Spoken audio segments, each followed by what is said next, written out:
ভাবুন তো, দুপুরে এক থালা গরম ভাতের সাথে যদি এমন একটা আইটেম থাকে যা স্বাদে অতুলনীয় আর স্বাস্থ্যের জন্য ভীষণ উপকারী। কিন্তু আপনি কি জানেন সাধারণ মসুর ডাল আর পুঁই শাককে কিভাবে অসাধারণ একটা স্বাদে রূপান্তর করা যায়? সবাই তো রান্না করে, কিন্তু সবার হাতের রান্না তো আর মুখে লেগে থাকে না। এর পেছনেও আছে বিশেষ কিছু কৌশল, কিছু সিক্রেট কথা। অনেকে আমাকে জিজ্ঞাসা করেন আপনার রান্নায় কেন একটা এক্সট্রা স্বাদ পাওয়া যায়। আজ শুধু আপনাদের জন্যই আমি এই রেসিপিতে আমার সেই গোপন টিপসগুলো বলে দেব। যেমন ডাল আর শাকের ভারসাম্য কিভাবে রাখবেন, কোনো বিশেষ মশলাটি শেষে দিলে পুরো রান্নার সুগন্ধ বদলে যাবে, আর একটা বিশেষ ট্রিক যা পুঁই শাকের পিচ্ছিল ভাব একেবারেই দূর করে দেবে। বিশ্বাস করুন, এই ছোট ছোট টিপসগুলো আপনার রান্নাকে আজ মাস্টার শেফ লেভেলে নিয়ে যাবে। আসসালামু আলাইকুম, স্বাগত জানাই আমার আজকে পর্ব দেখার জন্য। আশা করি সবাই যে যেখান থেকে দেখছেন সুস্থ এবং ভালো আছেন। তো কথা না বাড়িয়ে চলুন আজকের রেসিপিটি শুরু করে নেওয়া যাক। আশা করি আপনাদের সবাই অনেক অনেক ভালো লাগে। পুঁই শাকটা রান্না করার জন্য প্রয়োজন মতন পুঁই শাক নিয়েছি, আর ডাটাটাও আমি তার সাথে নিয়েছি, অফ ক্যামেরায় কেটে নিয়েছি। তারপর শাকটাকে ভালোভাবে ধুয়ে পরিষ্কার করে নিয়েছি। তো শাকের সাথে কি দিয়ে রান্না করলে শাকটা বেশি মজার হবে তা সবই থাকছে আজকের ভিডিওতে, তো দেখতে থাকুন, কোনো কিছু স্কিপ করবেন না। তো প্রথমে আমি চুলায় একটি প্যান বসিয়ে দিয়েছি, ভালোভাবে গরম করে নিয়েছি। তারপর দিয়ে দিয়েছি রান্নার এগুলো সয়াবিন তেল। তো আপনারা যারা সরিষার তেল খান সরিষার তেল ব্যবহার করতে পারেন। এক মুঠো পেঁয়াজ দিয়ে দিলাম, তার সাথে দিয়ে দিচ্ছি ছোট চিংড়ি মাছ, আর দিয়ে দিব স্বাদ পরিমাণ লবণ। চিংড়ি মাছটা যেহেতু ছোট ছিল তাই পেঁয়াজের সাথে একসাথে ভেজে নিচ্ছি।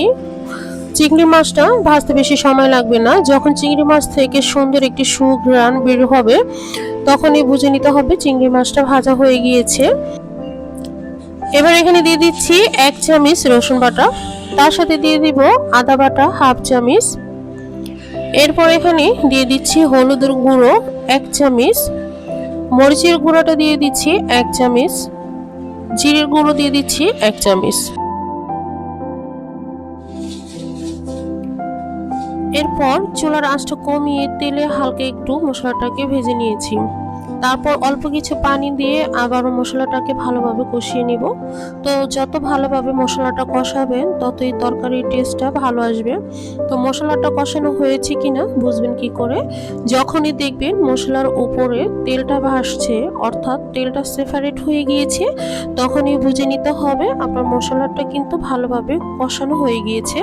তো এই পর্যায়ে আমি এখানে দিয়ে দিচ্ছি 1 কাপ পরিমাণ মসুর ডাল। মসুর ডালটা আমি আগে ধুয়ে ভিজিয়ে রেখেছিলাম, সেই মসুর ডালটাকে দিয়ে আবার কিছুক্ষণ কষিয়ে নিচ্ছি। তো আপনারা যারা মসুর ডাল পছন্দ করেন না, মুগ ডাল খেয়ে অভ্যস্ত, তারা এখানে মুগ ডাল ব্যবহার করতে পারেন।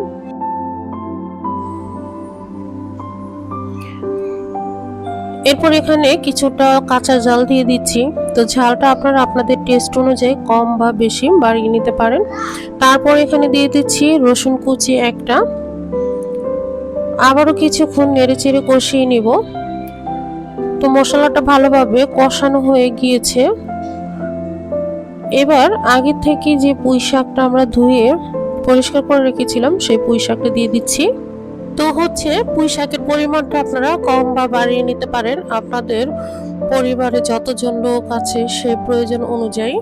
তো আমি এখানে 1 মুঠা পুঁই শাক নিয়েছি, এখানে 1 কেজি পরিমাণ পুঁই শাক আছে। তো এবার অল্প কিছু পানি দিয়ে পুঁই শাকটাকে প্রপারলি সিদ্ধ করে নিব। এখানে বেশি পানি দিতে যাবেন না, কারণ শাক থেকে প্রচুর পরিমাণ পানি উঠবে, আর সেটা দিয়ে কিন্তু ডাল আর পুঁই শাকটা একসাথেই প্রপারলি সিদ্ধ করে নেওয়া যাবে। এবার সবকিছু আবারও ভালোভাবে একটু নেড়ে চেড়ে নিচ্ছি। আর এখানে আমাদের আরো কিছু লবণ অ্যাড করতে হবে, তবে আমি এখন দিব না। লবণটা যখন শাকটা সিদ্ধ হয়ে যাবে, কমে আসবে, তখন লবণটা দিবেন, তাহলে ঠিকঠাক হবে। আর যদি এখন দিতে চান তাহলে শাকের পরিমাণটা বেশি দেখাচ্ছে, লবণটা কম বেশি হয়ে যেতে পারে। তো এবার ঢাকা দিয়ে ঢেকে শাকটাকে ভালোভাবে সিদ্ধ করে নিব। তো আমি 5 মিনিট ভালোভাবে সিদ্ধ করে নিয়েছি। তো দেখতেই পাচ্ছেন আমাদের কিন্তু 90% শাকটা সিদ্ধ হয়ে গিয়েছে। তো তো আবারও কিছুক্ষণ একটু নেড়ে চেড়ে নিচ্ছি। তো এবার কিন্তু দেখতে পাচ্ছেন শাকটা কিন্তু কমে গিয়েছে। তো এবার লবণটা চেক করে স্বাদ পরিমাণ লবণ দিয়ে দিব। তো অনেকেই শাক রান্না করার সময় লবণটা ঠিকঠাক দিতে পারেন না, কম বা বেশি হয়ে যায়। তো সেই ক্ষেত্রে অল্প লবণ দিয়ে প্রথমে শাকটাকে একটু রান্না করে পরে চেক করে বাকি লবণ স্বাদ অনুযায়ী দিয়ে দিবেন, এতে করে লবণটা ঠিকঠাক হয়। তো লবণটা দিয়ে নেওয়ার পর আমি আরও কিছুক্ষণ একটু নেড়েচেড়ে নিচ্ছি। নেড়েচেড়ে নেওয়ার পর ঢাকা দিয়ে ঢেকে আরও আমি 3-4 মিনিট আরও আমি রান্না করে নিয়েছি। শাক আর ডালটা কিন্তু প্রপারলি সিদ্ধ হয়ে গিয়েছে, আর তরকারিটা দেখুন একবারে মাখা মাখা হয়ে গিয়েছে। তো বেশি জাল করতে যাবেন না, তাহলে শাকের কালারটা কিন্তু নষ্ট হয়ে যাবে, দেখতে ভালো লাগবে না বা খেতেও ভালো লাগবে না। এবার এই শাকটাকে আমি বাগার দিয়ে নিব, এতে করে শাকের টেস্টটা বহুগুণে বেড়ে যাবে। ফ্রাই প্যানে আমি পরিমাণ মতন তেল দিয়ে দিয়েছি, 2টা শুকনো মরিচ দিয়ে দিলাম, তারপর অল্প কিছু গোটা জিরা দিয়ে দিচ্ছি। এবার মরিচ আর গোটা জিরাটাকে অল্প কিছুক্ষণের জন্য ভেজে নিব। তো কিছুক্ষণ ভেজে নেওয়ার পর এখানে দিয়ে দিচ্ছি রসুন কুচি 2টা বড় সাইজের, তো আমি থেতো করে দিয়ে দিলাম। তারপর দিয়ে দিব 1 মুঠো পেঁয়াজ কুচি, তারপর রসুন আর পেঁয়াজটাকে লাল ব্রাউন কালার করে ভেজে নিব। তো এই বাগারটা দেওয়ার কারণে কিন্তু তরকারির টেস্টটা বহুগুণে বেড়ে যায়, আর তরকারিটা খেতে অনেক দুর্দান্ত হয়ে থাকে। পেঁয়াজ আর রসুনটাকে কিন্তু আমি ব্রাউন কালার করে ভেজে নিয়েছি। অতিরিক্ত ভাজা যাবে না বা বেরেস্তা করে ফেলা যাবে না, তাহলে পেঁয়াজের মিষ্টি ভাবটা কিন্তু থাকবে না।